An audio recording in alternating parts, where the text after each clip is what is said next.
সম্মানিত দর্শক এবং শ্রোতাবৃন্দ, আমি যশোরী আপনাদের সকলকে জানাই আসসালামু আলাইকুম ওয়া রাহমাতুল্লাহ। রবে শান্তির রাজ্যে যত দুর্নীতিবাজ পলিটিশিয়ান রয়েছে, ধর্মজীবী মোল্লা রয়েছে, এদের থেকে আল্লাহ তাআলার কাছে আশ্রয় চাচ্ছি। আপনারা যারা আমার এই ভিডিওটি শুনবেন এবং দেখবেন, এর ভিতরে আমি যাদেরকে তুলে ধরেছি এদের কাউকে আমি অপমান করার জন্য আপনাদের সামনে তুলে ধরিনি। তবে মনে রাখবেন, ইসলামের শান্তির নামে এই সকল বক্তারা যা কিছু করে আর যা কিছু দেয় সেগুলি সবই কোরআন বিরোধী। আর আপনাকে আমাকে জানতে হবে, এরা সবাই এক একজন আস্ত মোহাম্মদ। আর এদের সম্পর্ক, এদের কেউ মুসলমান এবং নন মুসলমান, কিন্তু এরা কেউ মুসলিম না। কেউ হিন্দুয়ানি মুসলমান, কেউ ইসাই মার্কা মুসলমান, কেউ ইহুদি মার্কা মুসলমান, আবার কেউ শিয়া মার্কা মুসলমান, কেউ সুন্নি মার্কা মুসলমান, কেউ সালাফি মার্কা মুসলমান, আবার আমাদের দেশে কেউ বিএনপি মার্কা মুসলমান, কেউ বিএএল মার্কা মুসলমান। এদের সকলের মার্কা রয়েছে। এদের কর্মকাণ্ড বোঝার জন্য আমি আপনাদেরকে একটি চিত্র দেখাবো। তাতে বুঝবেন যে একজন রিক্সা চালক, ভ্যান চালক, সে যখন পুলিশের হাতে ধরা খায়, সে এমন কিছু জিনিস নিয়ে যাচ্ছে যেগুলি ঢেকে নিয়ে যাচ্ছে, কিন্তু সে দেখাতে চায় না। পুলিশ তদন্ত করে যখন দেখে, তো পুলিশের যে সন্দেহ সেটি দূর হয়ে যায়। আর সেই লোকটি খুব কাকতি মিনতি করে যে জিনিসগুলি দেখায় সেগুলি ব্যবহারের উপযুক্ত না। তো ধর্মের নামে যারা খুব কাকতি মিনতি করে, কান্নাকাটা করে যা কিছু শিখায়, এই শিক্ষকেরা, এই বক্তারা, এই হুজুর, এই পীর, এই ফাদার, এই রাব্বি, এই মুরব্বী, এই ব্রাহ্মণ, এই সন্ন্যাসী, এই ভিক্ষুক, এরা সবাই মনে রাখবেন, এদের কাছে, এদের পোটলার ভিতরে যা রয়েছে সেটি কোরআনের বহির্ভূত, কোরআন না। তো এরা যা কিছু দিচ্ছে, এগুলি যখন আপনি আপনার ইসলাম মানার যে স্পৃহা, আপনার ইসলাম মানার জন্য আপনার ভিতরে যে একটি পাত্র রয়েছে, সেই পাত্রে যখন এদেরগুলি আপনি আলাদা আলাদাভাবে নিয়ে ঘরে আসবেন, তো দেখবেন সবই পচা। এই পচা দেখতে গেলে আপনাকে এই কোরআনের ফুরকান জানতে হবে। এই ফুরকান কেন জানতে হবে? ফুরকানের অর্থ কি? আমরা যখন 25 নম্বর সূরা আল ফুরকানের প্রথম আয়াত দেখি, সেখানে বলা হচ্ছে, তাবারাকাল্লাযী বিয়াদিহিল মুলকু ওয়া হুয়া আলা কুল্লি শাইইন কাদির, তাবারাকাল্লাযী নাযালাল ফুরকানা আলা আবদিহি লিয়াকুনা লিল আলামিনা নাযীরা। সকল বরকত মহিমা সেই সুমহান রবের, যে রব সত্য ও মিথ্যার মাঝে পার্থক্যকারী মানদণ্ড এই ফুরকান নিজেরই বান্দার কাছে নাজিল করেছেন, যেন সারা জাহানে সতর্ককারী রূপে বিদ্যমান থাকে। এখন সারা জাহান 67 নম্বর সূরা আল মুলকের প্রথম আয়াত, তাবারাকাল্লাযী বিয়াদিহিল মুলকু ওয়া হুয়া আলা কুল্লি শাইইন কাদির। আল্লাহ তাআলা সকল ক্ষমতার একমাত্র অধিকারী, সব জিনিসের উপরে তিনি ক্ষমতা রাখেন, আর তার কন্ট্রোলে রয়েছে একটি কিংডম, কিংডম অফ আল্লাহ।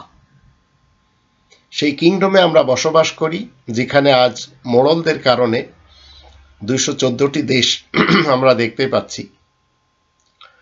তো ইসলামের শান্তির নামে এই সকল বক্তারা যা কিছু দিচ্ছে, মনে রাখবেন, এরা সবাই নিজ নিজ জায়গাতে যে কাজ করে প্রশংসা পেতে হয় সেটি তারা না করে সবাই মুহাম্মদ হয়ে মানুষকে ডেলিভারি দিচ্ছে। আসলে এদের সকলের উদ্দেশ্য হচ্ছে পেট পালা, আর কিছুই না। তো এই ফুরকান দিয়ে আপনাকে রবের ইসলামী কিংডমের এই আবর্জনামূলক যারা কথাবার্তা বলে, মোহাম্মদ সেজে কোরআনের ফুরকান দিয়ে তাদেরকে চিনতে হবে। আপনারা আমাকে গালি দেন, তাতে আমার কোনো সমস্যা নেই, কারণ গালি দেওয়া একটা আর্ট। কোরআনে 3 নম্বর সূরা আলে ইমরানের 187, 188 এই দুটি আয়াত আপনাদের সকলকে সামনে রাখতে হবে এবং সূরা মুলকের প্রথম আয়াত আর সূরা আল ফুরকানের প্রথম আয়াত, এই 4টি আয়াত দিয়ে আপনারা আমি যে জিনিসগুলি দেখাবো এদেরকে চিনতে পারবেন। 187 আয়াতে বলা আছে ওয়াইদ আখাযাল্লাহু মিসাকাল্লাযীনা উতুল কিতাবা লা তুবাইয়িনুন্নাহু লিন-নাসি ওয়া লা তাকতুমুনাহু ফানাবাযুহু ওয়ারা'a যুহুরিহিম ওয়াশতারাউ বিহি সামানান কলিলা ফাবিসা মা ইয়াশতারুন। আল্লাহ যখন আল কিতাবের ধারক দাবিদার, আমরা যারা মুসলিম রয়েছে আমাদের সাথেও মুসলমান, শিয়া, সুন্নি, সালাফি, এদের সকলের থেকে এই ওয়াদা নিলেন তোমরা মানব সমাজের কাছে তা প্রচার করবে, মোটেই গোপন করবে না। কিন্তু তারা নিজেদের পিঠের পিছনে তা ফেলে রাখে আর নগণ্য দামের বিনিময়ে তা বিক্রি করে। তাদের এই কারবার বড়ই জঘন্য। 188 আয়াতে বলা হচ্ছে লা তাহসাবান্নাল্লাযীনা ইয়াফরাহুনা বিমা আতাউ ওয়া ইউহিব্বুনা আন ইউহমাদু বিমা লাম ইয়াফআলু ফালা তাহসাবান্নাহুম বিমাফাযাতিন মিনাল আযাব ওয়া লাহুম আযাবুন আলীম। এটা তাদের ভাবা উচিত নয় যারা নিজেদের কাজকর্ম সম্পর্কে খুব খুশি হয় আর যে কাজ তারা করেনি সেজন্য লোকের কাছে প্রশংসা পেতে চায় মুহাম্মদ হয়ে, আন ইউহমাদু। এদের সম্পর্কে কথা বোঝা মোটেই উচিত হবে না যে এরা আযাব থেকে রেহাই পেয়ে যাবে, এদের জন্য কষ্টদায়ক আযাব রয়েছে। এইবার আপনারা এই আয়াতগুলি যখন সামনে রাখবেন এর সাথে এই ঘটনাটি একটু সামনে রাখলে আপনারা আমার এই ভিডিও শুরু থেকে শেষ পর্যন্ত যখন দেখে নেবেন তখন আপনারা বুঝতে পারবেন বেজ হচ্ছে এই ঘটনাটি যে সবাই বিভিন্ন মৌলবী, হুজুর, বক্তা এদের কাছ থেকে যা কিছু নিয়ে আসছে ধর্মের নামে সব পচা জিনিস আনছে। আর এদের যখন আমি এই পুলিশ ভাইদের মতো ধরিয়ে দিই তখন আমাকে অনেক গালি শুনতে হয়, তাতে আমার সমস্যা নেই। এবার আসুন এখানে আমরা দেখে নিব আমাকে দেখাও কি সমস্যা কি? না কিছু না স্যার, হ্যাঁ কিছু না স্যার, কিছু তো আমাকে দেখাও আমাদের দেখানো যাবে না স্যার। দেখেন তো ব্যান্ডটা, দেখেন তো ব্যান্ডটা, দেখেন তো প্রত্যেকে আছে, দেখেন তো ব্যান্ডটা কি ধোয়াতে নামো তো, দেখি নামো নামো, দেখেন নামো, নেমে আসো নেমে আসো। কি নিয়ে আসছো? কি নিয়ে আসছো? কিছু না স্যার, হ্যাঁ কিছু না স্যার। স্যার কেন কি আছে? কিছু না, আমাকে দেখাও কি সমস্যা কি? না কিছু না স্যার, হ্যাঁ কিছু না স্যার, কিছু তো আমাকে দেখাও আমাদের দেখানো যাবে না স্যার। দেখতে দাও কি এর ভিতরে কি আছে স্যার, দেখানো যাবে না। দেখি আমরা দেখি আমরা দেখি কি আছে। না না স্যার, সব বুঝে মাল আছে না, পা দুগুন দেই স্যার, মাল আছে না। না আমি ওইসব কাজ করি না, পা দুগুন দেই না, পা দুগুন অবৈধ কিছু আছে এখানে। না না স্যার, কিছু আমাদের তাহলে আমাদের কেউ দেখানো যাবে না স্যার। কেন দেখানো যাবে না স্যার? দেখাও দেখাও, না না কেন দেখাও, দেখানো যাবে না স্যার। দেখাও দেখাও, কি দেখি দেখি। না স্যার দেখেন না, দেখানো যাবে না স্যার। আপনার হাত ধরেন তো, দেখানো যাবে না স্যার। না না স্যার দেখাও দেখাও, এটা তো না স্যার, দেখতে না স্যার। এই যে মাথা দিয়ে স্যার কি এটা? স্যার এই দোকানের তো ওই যে ফল দেখছি। হ্যাঁ স্যার, দোকানের কি অবস্থা, আমাদের কি অবস্থা? তুমি কোথায় নিয়ে আসছো ভাই? তুমি এটা দোকানের থেকে নিয়েছি স্যার। আমার ওই বাথরুম আছে, বাসিমা সেই সব পড়ি থাকে, সেই তাই আমার নিয়েছি। আমাদের একটা ছেলে একটা মেয়ে। এই পচা জিনিস খাবা? তুমি খাবে স্যার? কি করবো, আমার সামর্থ্য নেই, আমি কিনতে পারিনি স্যার। আমি বিশাল গরিব, আজকে ইনকাম করতে পারিনি স্যার। তুমি তো শরীর খারাপ হবে তো বাচ্চার, কি করবো স্যার, আমার টাকা নেই, কিনতে পারিনি স্যার। তুমি এগুলো এই পচা খাবার খেলে তো বাচ্চা হসতে পারবে তো ভাই তোমার। স্যার কি করবো, আমাকে টাকা নেই স্যার। ভাই ভাই এ কথা নেবেন না স্যার, পচা আমার চামার খাবে ভাই। হ্যাঁ স্যার, আমি কিনতে পারিনি স্যার, আমি দুপুর বেলা ভাত পর্যন্ত খাইনি স্যার। আমি সারাদিন ইনকাম করতে পারিনি। কেন? আমার ব্যাংক খাওয়া হয়ে গেছিল, ঠিক করেছি মেলা টাকা খরচ দিয়ে স্যার। আমার দুটো ছেলে পিলি খাইতে পারে না ঠিক মতো, আমি ইনকাম করতে পারিনি স্যার। আমার এরপর নেবেন না স্যার, এরপর দিতে না, বাচ্চা দুটো না খেয়ে আমার বাচ্চা দুটো না খেয়ে আমার বাচ্চা দুটো না খেয়ে স্যার, নেবেন না স্যার।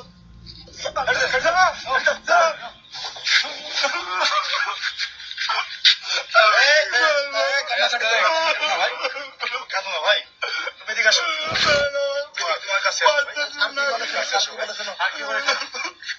অনেক কষ্ট করে আসলে তুমি অনেক কষ্ট করছো ভাই, আমি জানি তোমার কষ্ট বুঝি ভাই, আমি তোমার দেখতেছি ভাই, ফিলিপ ভাই, কান্নাকাটি করো না, তুমি কান্নাকাটি করো না, তুমি কষ্ট পেয়েছো? স্যার আমার নাকেই ডাকবে, বাচ্চা দুটো আমার কান্দে ছাড়ার ফল না নিয়ে গেছে, কি করবো স্যার, আমার পুঁজি নেই কেনা। না ভাই তুই ভাই কান্নাকাটি করিস না ভাই, ভাই তুই কান্দে করিস না ভাই, কষ্ট দেখে আমার অনেক কষ্ট হচ্ছে ভাই।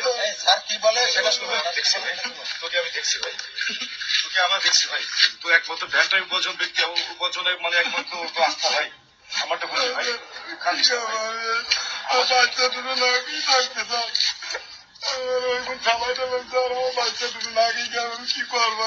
সে ব্যবস্থা আমরা করতেছি ভাই, তুই কান্দিস না ভাই, ব্যবস্থা করতেছি ভাই, তুই কান্দিস না ভাই, প্লিজ ভাই। আচ্ছা আমাদের তো তোমাদের কিছু হেল্প করি, তুমি নিবে ভাই? না স্যার আমি নেবো না, আমার ইনকাম করি না কি থাকবো, থাক কিছু হেল্প করে ভাই, হেল্প করে ভাই, না ভাই তোমাকে রাখো ভাই, দেওয়া ভাই কিছু রাখছি, দেওয়া ভাই পেটে নে ভাই, তুই কিছু ভালো ফল বাসায় এই যাবি তো বাচ্চাদের খাওয়ার জন্য ভাই। কি মনে হবো না,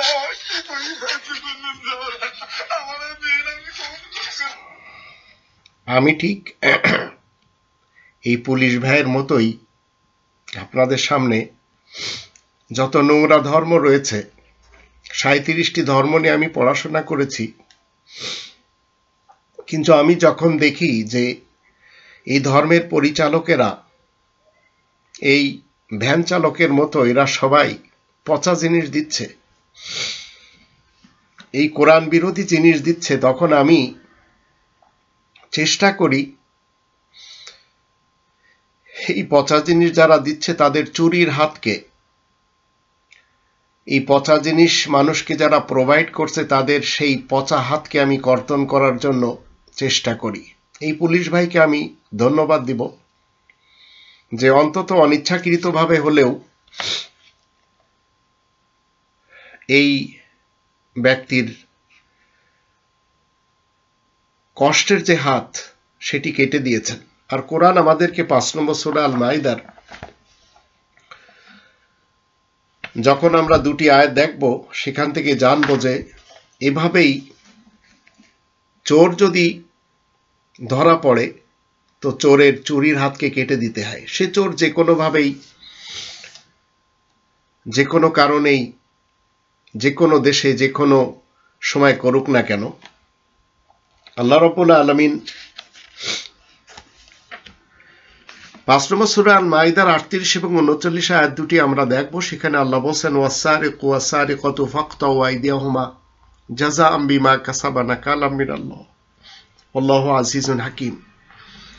যে কেউ চুরি করবে, চাই সে পুরুষ কিংবা নারী হোক, তোমরা তাদের চুরির হাতকে কর্তন করে দিবে। এ হচ্ছে তাদের প্রতিদান আল্লাহ তাআলার কাছ থেকে আদর্শ দণ্ড হিসেবে, যা তারা অর্জন করেছে তারই প্রতিফল হিসেবে। আর আল্লাহ হলেন মহা সম্মানিত মহাবৈজ্ঞানিক। 39 আয়াতে বলা আছে, ফামান তাবা মিন বাদি যুলমিহি ওয়া আসলাহা ফাইন্নাল্লাহা ইয়াতুবু আলাইহি ইন্নাল্লাহা গফুরুর রহিম।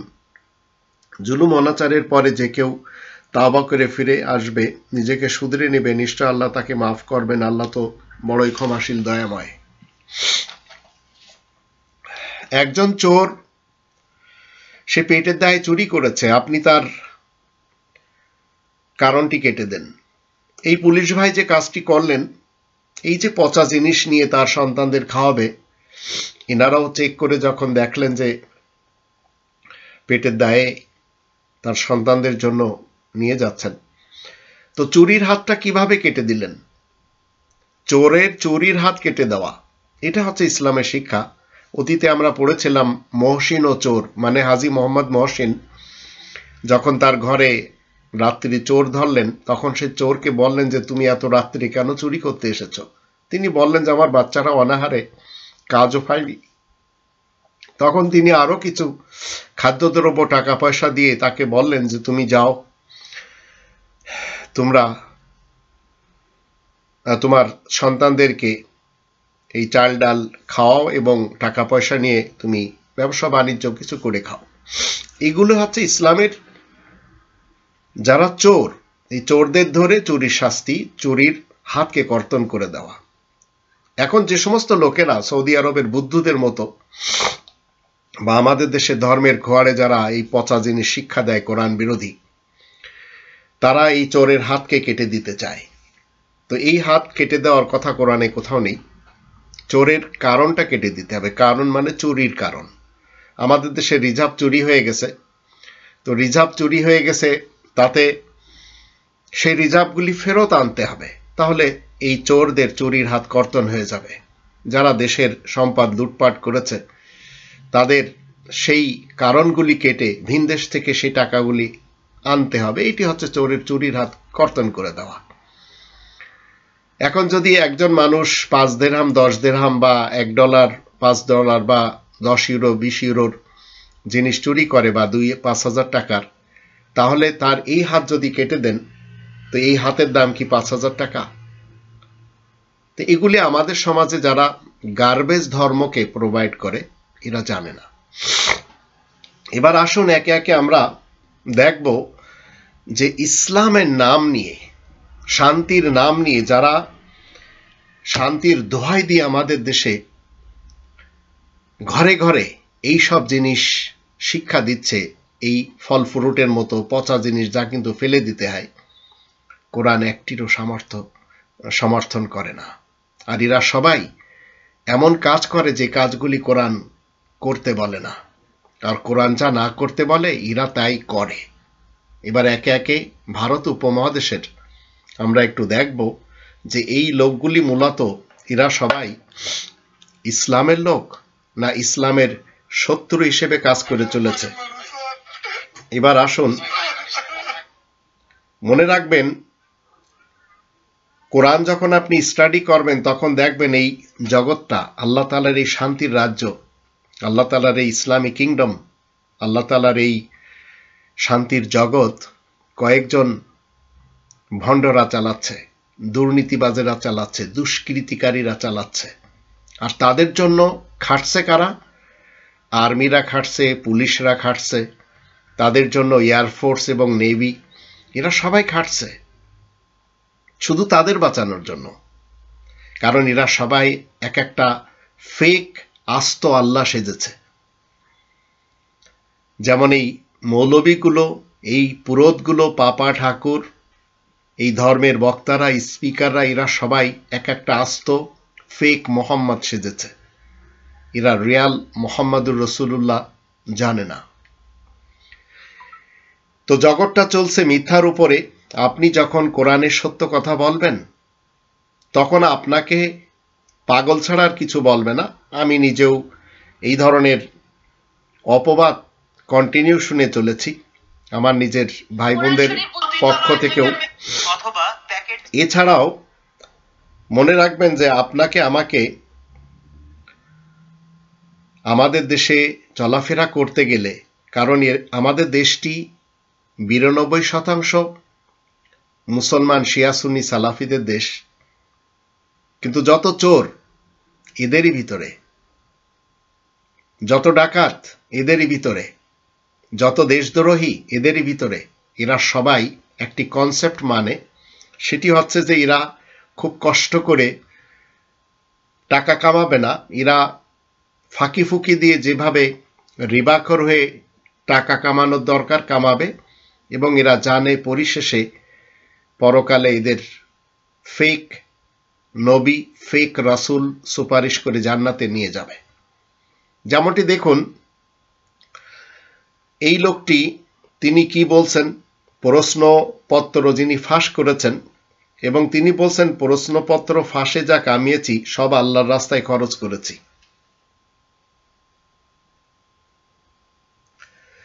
এই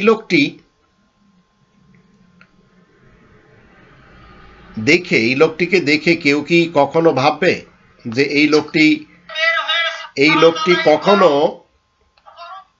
ইসলামের লোক হতে পারে না? এই লোকটিকে সবাই কি মনে করে যে এ যেন একজন মুত্তাকি পরেজগার, এবং তার নিজের আপন ছেলে তার ব্যাপারে যে কথাগুলো বলছে সেগুলি যদি আমরা একটু শুনি তাহলে সত্যিকার অর্থে আপনার আমার হাসি আসবে, আর কিছু না। আর সেখানে বলা হচ্ছে যে এই লোকটা, এই যে বিসিএস প্রশ্ন ফাঁসের সাথে জড়িত, ইনি বিশিষ্ট একজন ভদ্রলোক অনেকের দৃষ্টিতে। তার ছেলে সোহানুর রহমান সিয়াম ফেসবুক পোস্টে লিখেছে, আব্বু কুয়াকাটা গিয়েছিল একটা ব্যবসায়িক সফরে, সেখানে স্থানীয় এক ছোট ভাই ছবিটি তুলে ইনবক্সে দিল। সাধারণত আব্বু কোনো ওয়াক্তের নামাজ অবহেলা করে না, যখন যেখানে থাকে তখন সেখানেই পাক পবিত্র জায়গা খুঁজে নামাজ আদায় করে নেয়। খুব সম্ভবত সৃষ্টিকর্তার প্রতি গভীর ভালোবাসা না থাকলে এটা সম্ভব নয়। আর এই লোকটাই হচ্ছে সৈয়দ আবেদ আলী জীবন। সে তার এলাকার একজন বড় নেতা এবং দানবীরও বটে। মনে রাখবেন, এরাই আমাদের দেশটা কি করে চলেছে। দেশটা আগামীতে যেন সুষ্ঠুভাবে চলতে না পারে, যেন দুর্নীতিবাজদের হাতে আসতে পারে, তার জন্য প্রশ্নপত্র ফাঁসে তিনি বিশেষ ভূমিকা পালন করেছেন। আর এই সব লোকদেরকে বলা হয় দেশপ্রেমিক। মনে রাখবেন, দুর্নীতি যখন বেড়ে যায় তখন ধর্ম চর্চাও খুব বেড়ে যায়। আর সেই লোকটির বেশভূষা,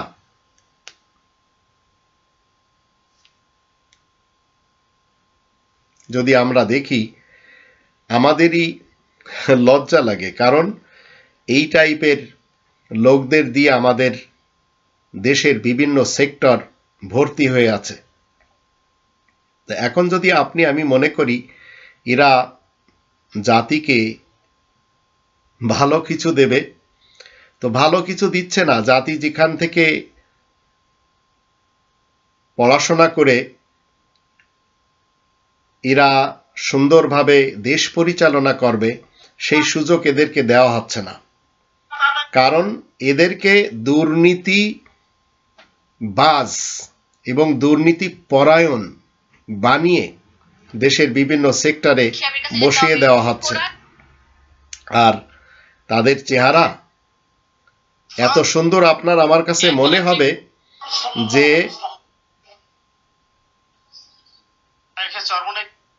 তার চেহারা যখন আপনি দেখছেন, যা আমি দেখাচ্ছি আপনাদের, তাতে বুঝবেন যে কতটা মুত্তাকি পরেজগার পোশাক আমাদের দেশের লোকদের দৃষ্টিতে তিনি পরে আছেন। এখন আমাদের দেশের আপনি রাজধানী শহরে যখন গ্রাম থেকে কেউ আসে, এমনকি আমাদের দেশের যে সমস্ত জেলা শহরগুলি রয়েছে, সেই সব শহরগুলির এবং রাজধানীর যেসব যানবাহনগুলি রয়েছে, আপনারা যারা নতুন আসবেন, কোন শহরে যাবেন, তাদেরকে এই কথাগুলি মনে রাখতে হবে। পাশের যাত্রী কিছু দিলে খান না, তাতে কি? হয়তো যে পানি বা ডাব কিনলে জীবন চলার পথে কথাগুলো কাজে লাগবে। কখনো বাসে জানালার পাশে বসে মোবাইল টিপবেন না, কখন নিয়ে যাবে টেরও পাবেন না। রিকশাতে বসে কোলে ব্যাগ রাখবেন না, পাশ থেকে মোটরসাইকেল কিংবা গাড়িতে করে এসে হ্যাঁচকা টান দিবে। রাস্তায় কিছু খাবেন না, কিছুই না। দূরপাল্লার যাত্রা হলে বাড়ি থেকে খাবার নিয়ে আসুন অথবা প্যাকেটজাত কিছু খান। পাশের যাত্রী কিছু দিলে খান না, তাতে কি? হয়তো যে পানি বা ডাব কিনলেন বা অন্য কিছু, তাতেই থাকতে পারে ঔষধ। ট্রেন জার্নিতে দরজার পাশে দুই বগির পাশে দাঁড়াবেন না, কিংবা যতই ভালো লাগুক দরজায় দাঁড়িয়ে সিগারেট খাবেন না। ট্রেনের ছাদে চলাচল যতই রোমান্টিক লাগুক, যে গ্যাংগুলো ছিনতাই করে তারা খুবই নির্দয় এবং বেপরোয়া। অনেক যাত্রীর লাশ পাওয়া যায় সারা দেশের ট্রেন লাইনের আশেপাশে। বেশিরভাগই বেওয়ারিশ হিসেবে দাফন করে ফেলা হয়। কপাল খারাপ হলে ছিনতাইয়ের শিকার হবেন। ধরা যাক হলেন, কি করবেন? ছিনতাইকারী বেশ কয়েকজন, আপনি একা, চারপাশে কেউ নেই, আপনাকে ঘেরাও করে রেখেছে। আপনার পকেটে দামি ফোন, সেক্ষেত্রে ভালো হয় ফোনের মায়া ত্যাগ করা, কারণ যারা ছিনতাইকারী তাদের বেশিরভাগই নেশাগ্রস্ত। এখানে কথাগুলি আমাদের দেশের জন্য সত্যিকার অর্থে মানে চিন্তার বিষয়, যে দেশে শতকরা ৯৮ জন মুসলমান, যাদের দাবি তারা একজন বিশেষ ব্যক্তির উম্মত, তো তাদের এক অংশ এই সব কাজগুলি করে। বড় বড় হুজুর সমাজ যারা দুর্নীতিবাজদের টাকায় লালিত পালিত, আমি এই জন্য বললাম আমার ৫৫ বছর বয়স, আমি এখনো গাড়ি চালাই এবং হাত পেতে খাই না, দুর্নীতি করে কখনো খাই না। আর আমি আমার জীবনের এক্সপিরিয়েন্স হলো যে কেউ যদি হালাল টাকায় এই পৃথিবীতে অট্টালিকা করতে চায়, সম্ভব না। তবে খুমুস দিয়ে ব্যবসা বাণিজ্য করে যারা করছেন তাদের কথা ভিন্ন। এখন দুর্নীতিবাজদেরকে কিভাবে দুর্নীতিতে থাকতে দেওয়ার জন্য ওয়াজ করা হয়, শুনে নিন।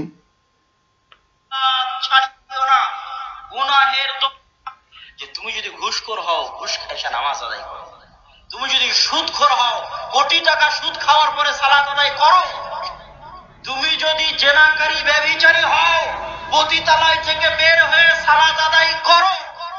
তুমি যদি বিড়িখোর সিগারেটখোর হও, তাহলে বিড়ি খেয়ে সিগারেট খেয়েও তুমি সালাত আদায় করো, সালাত ছাড়িও না। গুনাহের দোহাই দিয়ে, গুনাহের অজুহাত দিয়ে সালাত। ইনি বলতে চাচ্ছেন তুমি জেনাখোর, সুদখোর, হারামখোর, যা কিছু হও না কেন, তুমি নামাজ ছাড়বে না। তো ইনার এই কথা শুনলে আমাদের দেশে যারা দুর্নীতিবাজ দুষ্কৃতিকারী রয়েছে, যারা এই সমস্ত কাজে অভ্যস্ত, তারা তো খুশি পাবে, কারণ তাদেরই টাকায় আবার এই সব বক্তা হুজুরেরা লালিত পালিত। এবার আসুন কোরআন নিয়ে কোরআন বিরোধী মন্তব্য শুনে নিন। দিন বুঝতে হলে মৌলানার কাছে যেতে হবে, আলেম সাহেবের কাছে যেতে হবে। আমি আলেমদেরকে অশ্রদ্ধা করছি না, যারা হক্কানি আলেম, যারা সত্যনিষ্ঠ আলেম, অবশ্যই তাদেরকে সম্মান করব। কিন্তু আমাদের কথা হচ্ছে যেটা আল্লাহ কোরআনে বলেন নাই, যেটা আল্লাহ করেন না, যেটা আল্লাহ রাসূল করেন নাই, কেন আপনারা মিথ্যা মিথ্যা কথা বানিয়ে মানুষকে বিভ্রান্ত করেন? কেন আপনারা মানুষের মাঝে এরকম অনৈক্য সৃষ্টি করে রাখেন? কেন এত মাযহাব তারিকা সৃষ্টি হলো? আল্লাহ রাসূলের সময় কি এত মাযহাব তারিকা ছিল? রাসূলুল্লাহ যখন দ্বীন প্রতিষ্ঠা করলেন, ওনার 23 বছর জীবনে যে তিনি দ্বীন প্রতিষ্ঠা করলেন, কোরআন এরকম একটা বই আকারে ছিল না। আল্লাহ রাসূল গেলেন, হযরত আবু বকর গেলেন, হযরত ওসমান গেলেন, তারপরে আবু বকর ওসমান, আবু বকর ওমর ওসমান। যাই হোক, ওনার আগে উনি আবার ভুলে গেছেন, এই কোরআন আকারে ওনার কল্পিত রাসূলের কাছে ছিল না, এটি ওনার মতবাদ। এই কোরআনের ভিতরে 2 নম্বর সূরা আল বাকারা এর 124 নম্বর আয়াতে বলা হচ্ছে, ইন্নী জাইলুকা লিন্নাসি ইমামা। প্রত্যেকটি মিনিট সেকেন্ড সময় জামানার ইমাম ইব্রাহিম রাসূলকে আল্লাহ বানিয়েছেন। এই রুফায়দা পন্নী সেটি মানেন না, তাই তিনি এখন জামানার ইমামের স্ত্রী। এর পূর্বের জামানার ইমামের তিনি কন্যা ছিলেন এবং আজ আছেন। কোরআন কমপ্লিট ওনার দৃষ্টিতে, ওনার মাথার ভিতরে যে রাসূলের ধারণা রয়েছে তার যুগে ছিল না। কিন্তু 17 নম্বর সূরা বানী ইসরাঈলের 82 নম্বর আয়াতে বলা হচ্ছে, ওয়ানুনাজ্জিলু মিনাল কোরআন, আমি নাজিল করি কোরআনের মধ্য থেকে। তো কোরআন সামনে থাকতে হবে, সেখান থেকে নাজিল হবে। মা হুয়া শিফা ওয়া রাহমাতুল লিল মুমিনিন ওয়ালা ইয়াজিদুদ যালিমিনা ইল্লা খাসারা, যা কিনা আরোগ্য এবং রহমত, তবে অপরাধীদের ক্ষয়ক্ষতি ছাড়া আর কিছু বৃদ্ধি পায় না, এই কথা যখন শোনে। তো এই ধরনের নারীদেরও আমাদের দেশে অভাব নেই। মূলত ইনারা নিজেরাও আবার ধর্মের একটি নতুন আঙ্গিকে ব্যবসা করে খাচ্ছেন। এবার আসুন কথায় এবং কাজে আমি সবসময় বলি, এই গার্বেজ মতবাদ যারা মানুষের মাঝে ঢেলে দিচ্ছেন, মানুষের মগজ ধুলাই করে, এরা কথা এবং কাজে এক থাকে না। আবার এদের স্থানকাল পাত্রভেদে এক একজন এক এক কথা বলেন। এরা সবাই সালাফি মানহাজের লোক। দেখুন, আমার দেহের স্বাস্থ্যকালীন বলবো তুই আজান বেদাত, তুমি দাও, তোমার বাপ দেখ, তোমার যত গোষ্ঠী দেখ না, তাতে আমার কি, তাতে আমার কি? ইনি বলছেন 2 আজান বেদাত, 2 আজান। তুমি দাও, আমি বলে আসছি 30 বছর থেকে 2 আজান বেদাত, আজও বলছি। আব্দুর রাজ্জাক বিন ইউসুফ সাহেব যেটা বললো যে জুমায় 2 আজান দেওয়া যেত, এটা কইতেই পারে, উনি হাদিস বিশারদ মানুষ, এটা বিশ্বাস করছিলাম। বিশ্বাস করে ভাবলাম যে সহি হাদিস এলাম, কিন্তু তাদের সহি হাদিসের ডিলারদের আরেক বড় কুতুব, বড় আলেম মতিউর রহমান মাদানী, তিনি পুরো ভিন্ন কথা বললেন।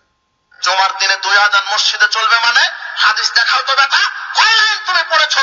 মসজিদে 2 আজান দিতে হবে, পৃথিবীতে কলমের কালি দিয়ে কোনো কিতাবে লেখা নেই, তুমি দেখাও তো বেটা, কয় লাইন তুমি পড়াশোনা করেছে? আব্দুর রাজ্জাক বিন ইউসুফ সাহেব কথা বলা ঠিক আছে, হাইলান না শুনতে বেললেন আছে, এটা দুঃখ লাগে না, এতে কন্তু না এলো পাগল ছাগল কি আবেদ তাবেদ এমন কিছু বড্ডা বলি। এতে যেভাবে কথা কল লাগছে, এদেশে তার থেকে কোনো বড় আলেম নাই, তুমি কতটুকু পড়েছো বেটা, কিন্তু হাতের পড়া রেখে কারবার করতে পারবে না। এই বলত মাদ্রাসায় হওয়ার না, গেড়ি মোড়া গাবুর গাবুর মতো আব্দুর রাজ্জাক বিন ইউসুফের বং ধরছে হাতে, এর মতো করে বেটা বেটা কথা কয়, আলেমদেরকে নিয়ে আবু তো আপনার দিকে গেলাম, হাতে নিজে কিন্তু মাদ্রাসা হবে। আর আমি মাদ্রাসাতে পড়াশোনা করিনি। হ্যাঁ, অনেকে বলে যে আমি তার মাদ্রাসায় পড়াশোনা করেছি, আসলে মাদ্রাসাতে পড়াশোনা করিনি। আমি জেনারেল শিক্ষিত মানুষ, primary, high school, intermediate, Naogaon সরকারি। যাক, এসব পাগল ছাগল হলে কথা কইবেন আমার ইচ্ছা না, পাগল ছাগল কথা কইতাম চাইও না, এখানে মূল টপিক্স বড় 2 আলেম হলে কথা চলেন, মাঝখান দিয়ে টপিক্স এর ভিতরে পাগল ছাগল জন ঢুকে গেছে, ইল্লাবুলি তার কথা কইলাম। মূল টপিক্স হলো যাই মতিউর রহমান মাদানী সাহেব, ওনার ভিডিওটা চলে শুনি, উনি কি বলে জুমায় 2 আজান নাই, এবং উনি বিস্তারিত কথা বলে। আমার কাছে, আপনাদের কাছে কোনটা গ্রহণযোগ্য মনে আমি জানি না, আগে আপনার দেখেন। 1 আজান দেওয়া জায়েজ আছে কি? জুমার দিন 1 আজান দেওয়া জায়েজ আছে, কিন্তু 2 আজানকে ভুল বলবেন না, 2 আজানও ঠিক আছে। 2 আজান দেওয়ার যদি প্রয়োজন মনে, ইনারা একটি মানহাজ নিয়ে চলেন, সেই মানহাজটা বলা হয় সালাফি মানহাজ। এবার আসুন, যারা মওদুদি পূজারী, তারাও ধর্মের নামে গান গায়। মনে রাখবেন, এরা সবাই সেক্টর ভাগ করে নিয়েছে, এরা সবাই নিজ নিজ জায়গায় আস্ত একজন ফেক মোহাম্মদ। আসুন, মনে হয় এই বক্তব্য কিংবা গান কিংবা আলোচনা দিয়ে এই ধরনের ভালো মানুষদেরকেও মিন করে ফেলছেন কিনা।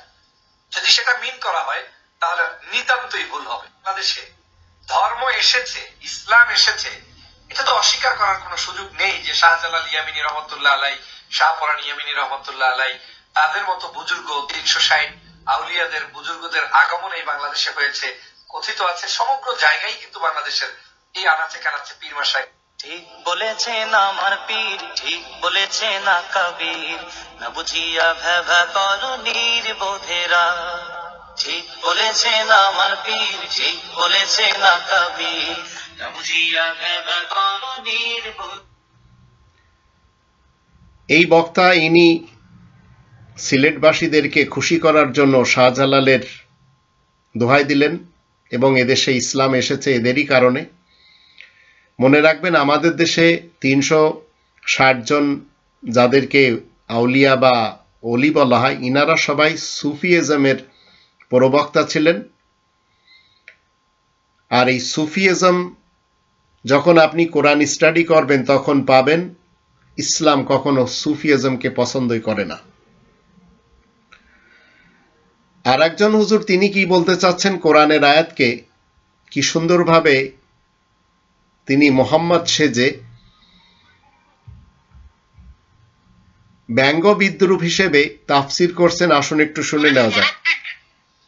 আপনি আপনার রবের নামে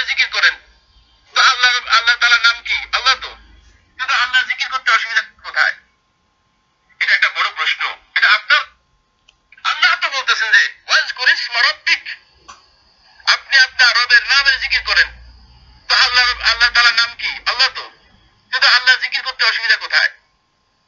এটা একটা বড় প্রশ্ন, এটা আপনারও প্রশ্ন, এটা আমার প্রশ্ন, এটা অনেকের প্রশ্ন। আমাদের মধ্যে অনেকেই আল্লাহ আল্লাহ জিকির করে থাকেন। এই আল্লাহ আল্লাহ জিকির করা কেন যাবে না সেই বিষয়ে চলুন আমরা জেনে নেই শাইখের কাছ থেকে। একজন আমাকে বললেন, সাইফুল্লাহ ভাই, আপনি বলতেছেন আল্লাহ আল্লাহ আল্লাহ আল্লাহ জিকির করাটা জায়েজ নেই, অথচ আল্লাহ সুবহানাহু ওয়া তাআলা কোরআনের মধ্যে বলেছেন ওয়াজকুর ইসমা রাব্বিকা ওয়া তাবাত্তাল ইলাইহি তাবতীলা, আপনি আপনার রবের নাম জিকির করেন। এটা বড় জটিল জটিল কথা। আল্লাহ তো বলতেছেন যে ওয়াজকুর ইসমা রাব্বিক। এখন যদি জিকিরের মানে আপনি জিকির করেন, তালাকের মানে যদি আপনি তালাক করেন, সালাতের মানে যদি আপনি সালাত করেন, তো জাতি শিখবে কি? তালাকে তো একটা বাংলা অর্থ থাকতে হবে। কিন্তু কেউ কি বলে তালাকের বাংলা অর্থ হচ্ছে শয়ন কক্ষ থেকে আলাদা করে দেওয়া, আর এই নিয়ম 2 বার কোরআন বলে। আর জিকির, যখন আমরা জিকিরের বাংলা হচ্ছে স্মরণ, আর জিকির বিশেষ স্মরণ। অযকুরিসমা রব্বিকা এর মানে আল্লাহ আল্লাহ জিকির করা না, জিকির মানে স্মরণ। 15 নম্বর সূরা আল হিজরের 9 নম্বর আয়াতে আল্লাহ বলেন, ইন্না নাহনু নাজ্জালনা যিকরা ওয়া ইন্না লাহু লাহাফিজুন, আমি বিশেষ স্মরণ নাজিল করেছি এবং তার হিফাজতকারী আমি নিজেই। এখন আল্লাহ তাআলার স্মরণকে, আল্লাহ তাআলার এই বিশেষ জিকির আল কোরআনকে যদি আপনি হিফাজত করার জন্য হিফাজতে ইসলাম নাম দেন, শাপলা চত্বরে তার পরিণাম কি হয়েছে আমরা সবাই দেখেই নিয়েছি। যেখানে আল্লাহ হিফাজতকারী সেখানে হিফাজত ইসলামের নামটি তো ঠিক না। এখন ওয়াযকুরিসমা রব্বিক, এই জিকিরটা হলো, আমরা যখন 20 নম্বর সূরা তহা এর 14 নম্বর আয়াত দেখি, আল্লাহ বলেন ওয়া নাখতারতুকা ফাসতামি' লিমা ইউহা ইন্নানি আনাল্লাহ লা ইলাহা ইল্লা আনা ফা'বুদনি ওয়া আকিমিস সালাতা লিযিকরি।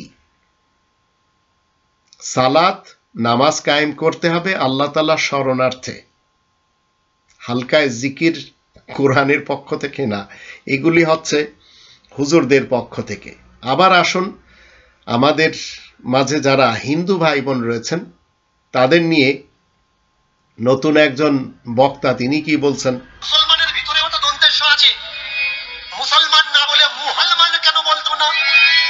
ইসলাম লিখতে গেলে দন্তেশ্ব আসবে, দ্বিতীয় অক্ষর ই আসবে প্রথম অক্ষর, তাহলে ইসলাম না বলে ইহালাম কেন বললো না? আমি বিবেকানন্দ, তিনি বলছেন আমরা হিন্দু না। দয়ানন্দ সরস্বতী যে সমাজ তৈরি করেছিলেন সেই সমাজের মানুষ বলছে আমরা হিন্দু না। ধর্ম ধর্ম করে আমরা কোন জায়গায় ভেসে যাচ্ছি? আর একটা মানুষ না পাচ্ছে আমি হিন্দু ধর্মের মানুষ, আমি হিন্দু ধর্মের মানুষ না। ভাই, আমরা কেউই হিন্দু নয়। এই হিন্দু শব্দটা হচ্ছে ফার্সিদের দেওয়া একটা গালাগালি। ফার্সিরা এদেশে এসে এদেশের মানুষকে, ইনি চেষ্টা করে চলেছেন সেই মানদাত্তার আমল থেকে যারা নিজেদেরকে হিন্দু হিন্দু বলেন, যদিও ইনার কথা অনেকেই অপছন্দ করছেন, কিন্তু শিক্ষিতরা আবার পছন্দ করেন। তা আমাদের দেশে যারা গার্বেজ মতবাদ দিয়ে চলেছে ইসলামের নামে, সেই মতবাদগুলি যারা একবার নিজেদের মগজে ঢুকে রেখেছে তারা কোরআনের দিকে আসবেন না। আর আমি কোরআন প্রচার করেই চলবো যতদিন বেঁচে আছি। এবার আসুন, দারুল উলুম দেওবন্দ থেকে আমিও পড়েছি আর এই ব্যক্তিও পড়েছেন। ইনি এনার নামের সাথে কাসমি লেখে, আর আমি আমার নিসবত কখনো ওই কাসিম নানতবির দিকে দিতে রাজি না। ইনি কি বলতে চাচ্ছেন শুনুন। একজন ইমাম ছিলেন, আলেম ছিলেন, তিনি এসে বলতেছেন না রাসূলের তরিকায় নামাজ হবে না, পড়াবেন না, আপনি আবু হানিফার তরিকায় নামাজ পড়ান। হাম্বলি মাযহাবের একজন ইমাম ছিলেন, আলেম ছিলেন, তিনি এসে বলতেছেন না রাসূলের তরিকায় নামাজ হবে না, পড়াবেন না, আপনি আবু হানিফার তরিকায় নামাজ পড়ান।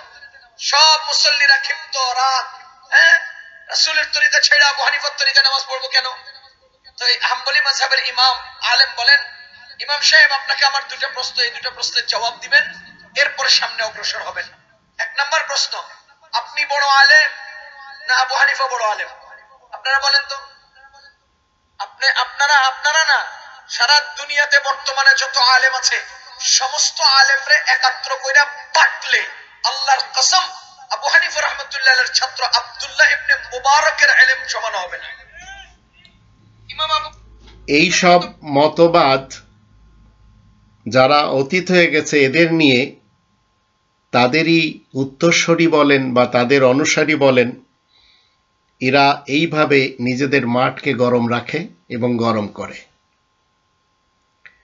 আরব ইতিহাসের মোহাম্মদ ইবনে আবদুল্লাহ কিংবা আবু বকর, ওমর, ওসমান, আলী, এছাড়া আরো যারা তার সঙ্গী সাথীদের ইতিহাস আমরা দেখি, অ্যাজ এ মুসলিম আজ 2024 সাল আমার করণীয় কি? 2 নম্বর সূরা আল বাকারার 134 এবং 141 আয়াত দুটির মাধ্যম দিয়ে চলমান মুহাম্মদুর রাসূলুল্লাহ আমাদেরকে কি শিক্ষা দিচ্ছেন? তিলকা উম্মাতুন কদ খালাত, তারা ছিল দূর অতীতের একটি দল, চলে গেছে। লাহা মা কাসাবাত ওয়ালাকুম মা কাসাবতুম, তারা যা কামাই করেছে তা তাদের, তোমরা যা কামাই করবে তোমাদের। ওয়ালা তুসআলুনা আম্মা কানু ইয়ামালুন, তারা যেসব কর্মকাণ্ড করে গেছে তাদের ব্যাপারে তোমাদের কাছে জিজ্ঞেস করা হবে না। তাদের আমল নিয়ে তোমাদের এত মাথা ব্যথা কেন? তা আসুন আমরা চেষ্টা করি 66 নম্বর সূরা তাহরিমের 6 নম্বর আয়াত মতে, ইয়া আইয়ুহাল্লাযীনা আমানু কু আনফুসাকুম ওয়া আহলিকুম নারা, তোমরা যারা ঈমান আনার দাবিদার তোমরা নিজেদেরকে বাঁচাও, তারপর নিজেদের পরিবারবর্গদের। তো আমি কতটুকু নিজেকে দোজখের আযাব থেকে বাঁচাতে পেরেছি সেটি আমার চিন্তা করতে হবে। যখন আমি বুঝবো যে আমি রব্বানি পথের পথিক, তখন আমি আমার সন্তানদের, আমার স্ত্রী, আমার ভাই বোন, মা বাবা যারা আছে এদের, কিন্তু চট করে আপনি এই আয়াতগুলি অমান্য করে ঘর ছেড়ে চিল্লা লাগাতে যাচ্ছেন, ভিন দেশে আবার ভিন এলাকায় প্রবাসী হচ্ছেন, এগুলি ইসলামের শিক্ষা না। এবার আসুন হুসাইন মোহাম্মদ সেলিম সাহেব তিনি যে মতবাদটি দিচ্ছেন তার শিষ্যদেরকে, তার দাস দাসীদেরকে, তার গোলামদেরকে, তারা সবাই গিলে গিলে খাচ্ছে। কি বলছেন তিনি? কোরআনের আয়াত নিয়ে আমরা দেখতে পাচ্ছি, কোরআনের আয়াত নিয়ে এখন ব্যাপক তর্ক বিতর্ক করা হচ্ছে। কেউ কেউ আক্ষরিক অর্থ বলছেন, আবার কেউ ভাবার্থ, আবার কেউ জাগতিক ব্যাখ্যা, কেউ আধ্যাত্মিক ব্যাখ্যা, আবার একদল বলছেন যে হাদিস নয় কোরআনকেই মানতে হবে, আর একদল মনে করছেন পীরকে ধরতে হবে, আপনার উসিলা লাগবে, উসিলা না ধরলে আপনি জান্নাত যাওয়া যাবে না। আবার আরেক দল মনে করে পীরের কোনো দরকার নেই, আল্লাহর সঙ্গে সরাসরি সম্পর্ক স্থাপন করার জন্য আপনি নিজেই যথেষ্ট। কোরআন পড়েন, কোরআন স্টাডি করেন, ভালো কাজ করেন, সৎ পথে চলেন, তাহলে আপনি আল্লাহর সান্নিধ্য পাবেন, পীরের দরকার নাই। আবার আরেক দল বলছেন পীর ধরতে হবে, পীর না ধরলে উসিলা ছাড়া যাওয়া যাবে না। তো যারা পীর ধরেন তাদের কথা হচ্ছে কোরআন 40 পারা, কোরআনের 30 পারা প্রকাশিত হয়েছে, আর 10 পারা হচ্ছে গুপ্ত। এটা সিনায় এসে সর্বশেষ তিনি যেই পীরের মুরিদ ওই পীরের সিনায় এসেছে, কাজেই ওই গুপ্ত 10 পারার জ্ঞান তার কাছে। তো এখন তাহলে এত এই গোলযোগের মধ্যে আমরা আসলে কি করব, এটা প্রশ্ন করেছেন। হ্যাঁ, গোলযোগ আকীদা নষ্ট হইলে সব সর্বনাশ হয়ে যায়, তাই না? আচ্ছা, যিনি প্রশ্ন করেছেন কোরআনের আয়াতের অর্থ, আচ্ছা দেখুন, মাঝখান থেকে কথা বললে হবে না, শুরু থেকে কথা বলতে হবে। আচ্ছা বলুন তো দেখি, এই পবিত্র কোরআন এটা কার বাণী? আল্লাহর। কার কথা? আল্লাহর কথা। ওকে, আচ্ছা পবিত্র কোরআন আল্লাহর বাণী, পবিত্র কোরআন আল্লাহর কথা, এই মতবাদটি ফেক মতবাদ। আবার ইনি যে স্টেশন তৈরি করেছেন পীরদের ব্যাপারেও বললেন, ইনি নিজেও একজন এই যুগের নবী ইব্রাহিম, যিনি কিনা ফেক দাবিদার।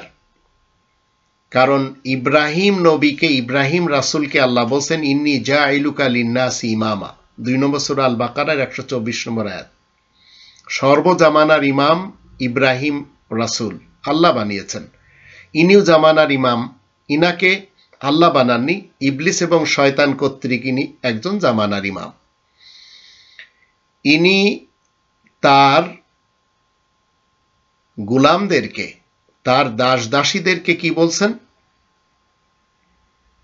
কোরআন হচ্ছে আল্লাহর বাণী,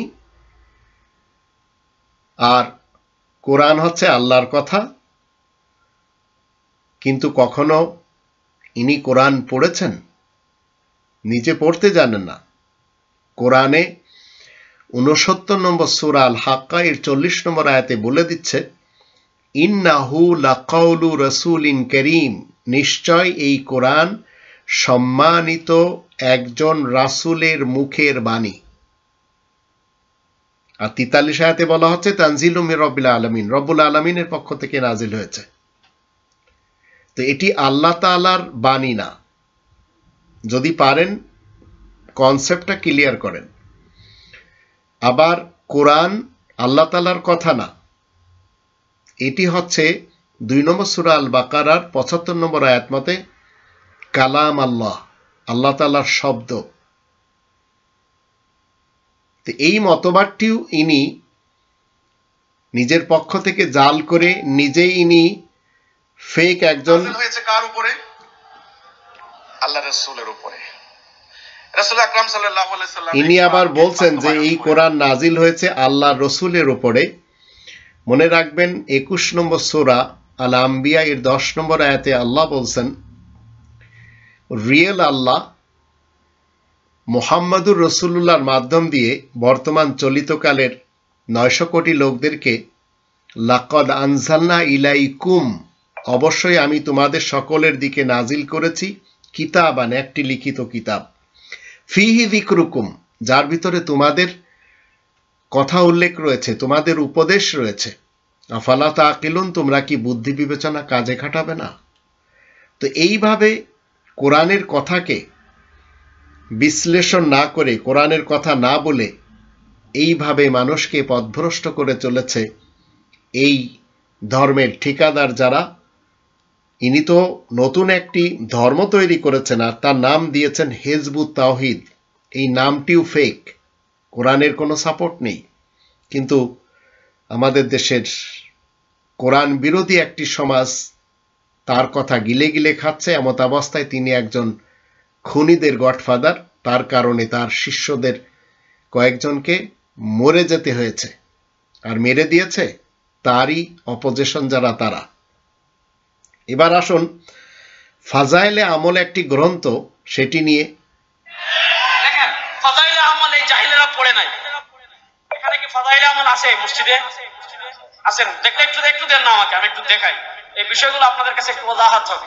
ফাজাইলে আমলে হাদিসের দুইটা ক্যাটাগরি আছে, একটা হলো মূল হাদিস আর আরেকটা হলো ফায়দা।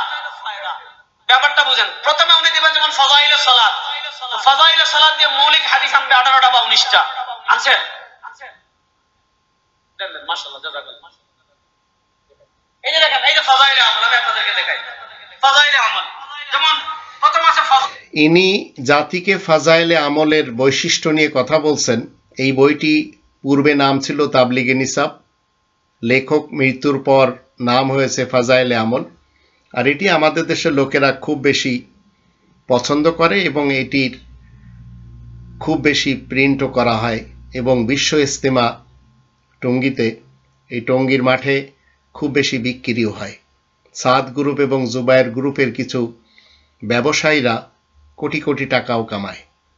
ইসলাম এই ধরনের গ্রন্থকে পছন্দ করে না। এবার আসুন, অনিচ্ছাকৃতভাবে আমাদের দেশে কিছু মৌলবীরা এখন ফ্রান্সের হয়ে কথা বলবে, ফ্রান্সকে প্রমোট করবে। যদিও এই মৌলবীদের এক অংশ একসময় ফ্রান্সের পণ্য বয়কট করার কথা বলেছে। আপনারা জানেন মিজানুর রহমান আজহারি নামক একজন ধর্মজীবী মোল্লা, তিনি দেশ থেকে টাকা পয়সা ধর্মের নামে জোগাড় করে ভিন দেশে বসে খাচ্ছেন। তিনি কোকা কোলা কোম্পানির কিনলে যে পানি, সেই পানির বিজ্ঞাপন দিয়েছেন। ঠিক ধর্মজীবী মোল্লারা এবার আরেকটি বিজ্ঞাপন অনিচ্ছাকৃতভাবে সেই ইহুদিদের পক্ষ নিয়ে মানুষের কানে কানে দিচ্ছেন। ইনারা কোরআনের কথা বলতে চাইবেন না। দেখুন কি বলছে। 2030 সালে শোনা যাবে আমার বিশ্বনবীর রেকর্ড করা 2030 সালে শোনা যাবে আমার বিশ্বনবীর রেকর্ড করা বিদায় হজের ভাষণের সেই কণ্ঠ। এমন চাঞ্চল্যকর তথ্য দিয়েছে ফ্রান্সের কিছু বিজ্ঞানী। তারা বলেছে 2030 সালের মধ্যেই ইসলাম ধর্মের যিনি প্রধান মুহাম্মদ রাসূলুল্লাহ সাল্লাল্লাহু আলাইহি ওয়াসাল্লামের কণ্ঠ আমরা শোনাবো। দেখুন এই বিষয়টি নিয়ে পুরো নেট দুনিয়া তোলপাড়। এখন ইনারা বলছেন, আমি আপনাদেরকে শোনাচ্ছি মূলত কি বলতে চাচ্ছেন। আবার ইনার নিজের নবীর কথা বলছেন। ফ্রান্স তো বাদ দেন, পৃথিবীর যাবতীয় লোকেরা চেষ্টা করে চলেছে, যাদের কাছে বিজ্ঞান রয়েছে, তারা চাচ্ছে জিজাসের কথাকে তারা শোনাবে, ব্যর্থ। কারণ তাদের যে ফেক জিজাস আর এই লোকটি যে বলছে তার মোহাম্মদ, এগুলি সব ফেক। তো ফেকদের কোনো কথা ইথরে থাকবে না। স্পেসিফিক যখন সৌদি আরবের মোহাম্মদ আনা শুরু করবে, তখন মোহাম্মদ বিন সালমানও আসবে, মোহাম্মদ বিন আবদুল্লাহও আসবে, এইভাবে যত মোহাম্মদ আছে সবাই আসবে। এগুলি এদেরই পক্ষ থেকে প্রচার করানো হচ্ছে। আর যারা করাচ্ছেন তারা নিতান্তই খুশি পাচ্ছেন যে তাদের এই ফেক কথাগুলি প্রমোট হচ্ছে। এবার আসুন, মিলাদ আমাদের দেশে খুব চলে, সেটি নিয়ে আবার খুব কথাবার্তা হয়।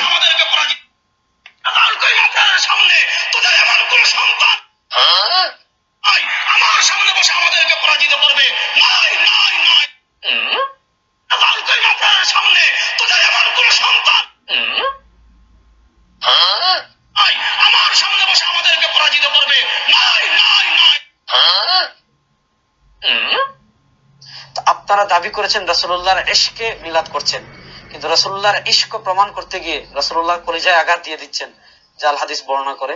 জি হুজুর, মিলাদ কিয়াম বেদাত, মোহাব্বত করা যাবে না, কিন্তু আমরা ফতোয়া দিলে এগুলো হয় না।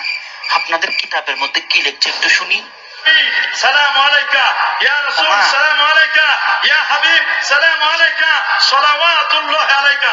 এবার অনুবাদ করছেন, হযরতের শুভ জন্ম উপলক্ষে অলৌকিক ঘটনাবলী আলোচনা করছেন, বিশাল 30 পৃষ্ঠা ব্যাপী জন্ম বৃত্তান্ত আলোচনা করছেন। আপনারা বললেন পৃথিবীর কোন কিতাবে নাই। এই যে বুখারী শরীফের বঙ্গানুবাদ করছেন শাইখুল হাদিস আল্লামা আজিজুল হক সাহেব, ইয়া নবী বললে এটা যদি গ্রামারে ঠিক না থাকে, ইয়া নবী বললে যদি শিরক হয়, এটা যদি বিদআতে সাইয়্যা হয়, আপনাদের শাইখুল হাদিস আল্লামা আজিজুল হক সাহেব হুজুর, তিনি কি বিদআতি ছিলেন? তিনি কি গ্রামার জানতেন না? কিন্তু হুজুর আপনিও কিন্তু মিলাদুন নবীর পক্ষে বলছিলেন। এই তো আগে বলতে চাই না, আজকে বলতে বাধ্য হচ্ছি যে আমরা সারা জীবন বেরলভীদের মুখালাফাত করে আসছি, বিরোধিতা করে আসছি। মিলাদ বেদাত, মিলাদ বেদাত। কারণ কি? মিলাদে তো আইনের জিনিসগুলো খারাপ না, রাসূলুল্লাহ সাল্লাল্লাহু আলাইহি ওয়াসাল্লামের জন্ম নিয়ে আলোচনা করে, দুরূদ পড়ে। কিন্তু এই কাইফিয়তটা, কিন্তু আমরা রাসূলে পাকের নাম শুনলে দাঁড়াইলে এটা বেদাত।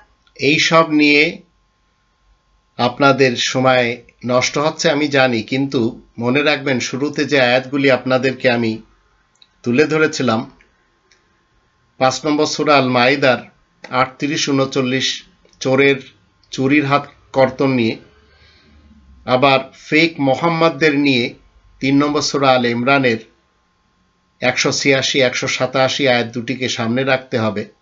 তাহলে আস্তে আস্তে হবে কি, আপনাদের মগজের ভিতরে যে গার্বেজ মতবাদগুলি ঢুকানো হয়েছে, আপনি যে কোনো ধর্মের হন না কেন, একটু কোরআনের দিকে রুজু করলে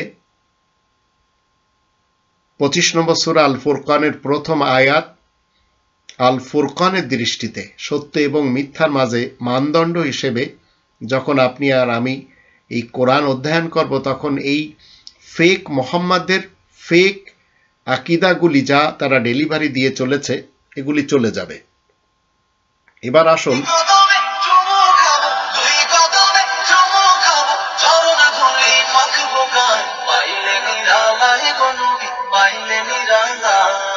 যে পাইলে নিরালায় গো নবী, পাইলে নিরালায়, এখন তো ভাইরাল গজল এটা বাংলাদেশে। তো নবীরে নিরালায় পেলে একাকি পেলে কি করতো, এটার বাসনা কবি জাহের করছে যে দুইটা কাজ করতো। এক নম্বরে নবীর কদমে চুমু খেত, আর তার চরণের ধুলি মানে পায়ের ধুলি নিয়ে সেটা চেহারায় এবং গায়ে মাখত। আমাকে একজন মাত্র সাহাবীর নাম বলেন যে সাহাবী নবীর সামনে আবেগ প্রকাশ করেছেন, ইয়া রাসূলুল্লাহ আপনার একাকি পেলে আপনার পাটা তুলে আপনার পায়ের তলায় চুমু খাবো। কিন্তু যেগুলি আমাদের দেশে আমাদের দেশে মানুষেরা ধর্মের গান করে, আল্লাহ তাআলার নামে হামদ করে, তাদের বানানো নবীর নামে নাত গায়, আবার কেউ দোয়া দরুদ পড়ে। কিন্তু এদেরকে যখন বলবেন আসুন একটু কোরআন স্টাডি করি, তখন এরা কেউ রাজি হবে না। আর এই কথা যখন আমি বলি তখন আমার বিরুদ্ধে সবাই আবার এক হয়ে যায়। এবার আসুন সেই ফ্রান্সকে আবার কিভাবে প্রমোট করা হচ্ছে।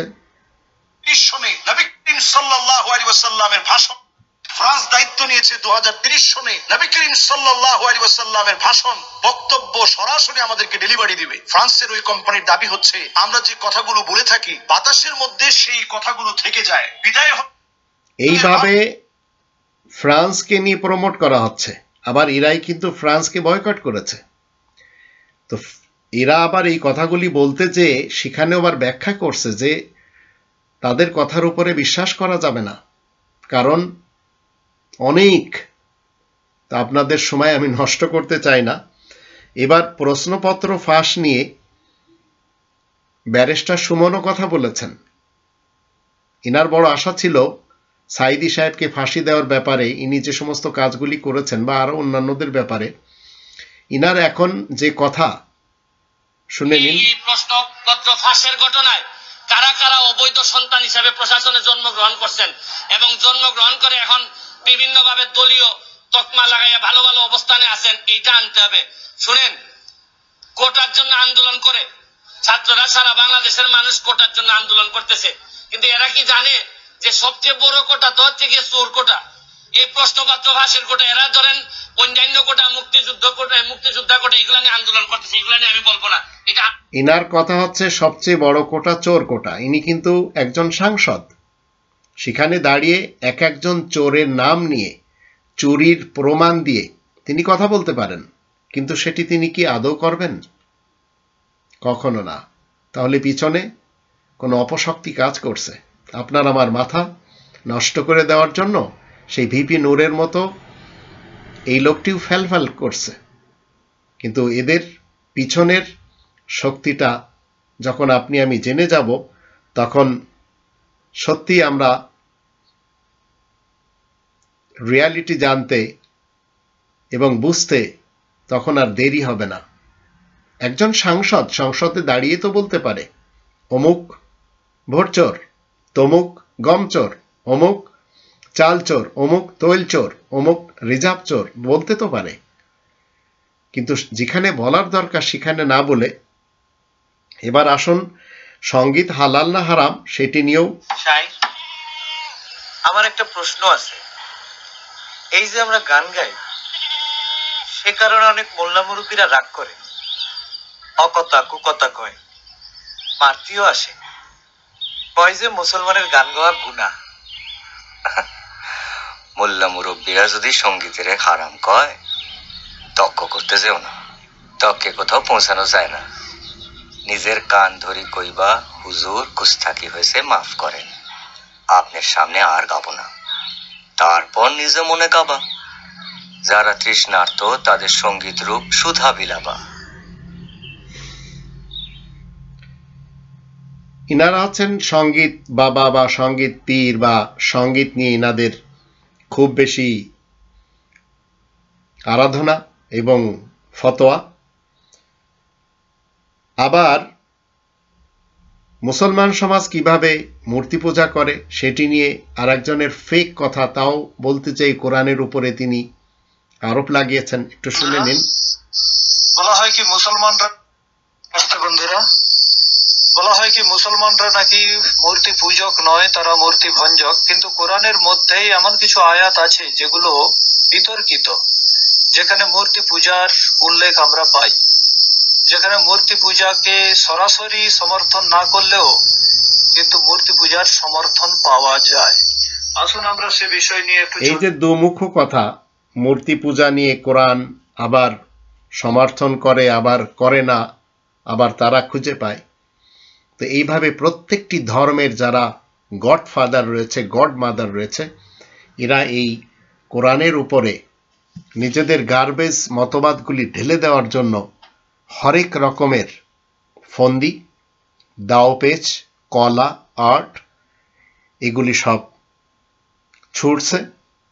কিন্তু আমি যশোরী, অন্তত কোরআনের গায়ে লাগতে দেব না। আর এইসব মতবাদ যারা দিয়ে যাচ্ছে এরা সবাই মনে রাখবেন ফেক মোহাম্মদ। এরা কোরআনের রিয়েল মোহাম্মদকে জানে না, কোরআনের রিয়েল আল্লাহকেও জানে না, আর এই কোরআন এরা কখনো পড়েনি। আর যদি পড়তো এরা কখনো এই ধরনের গার্বেজ মতবাদ মানুষের সামনে দিত না।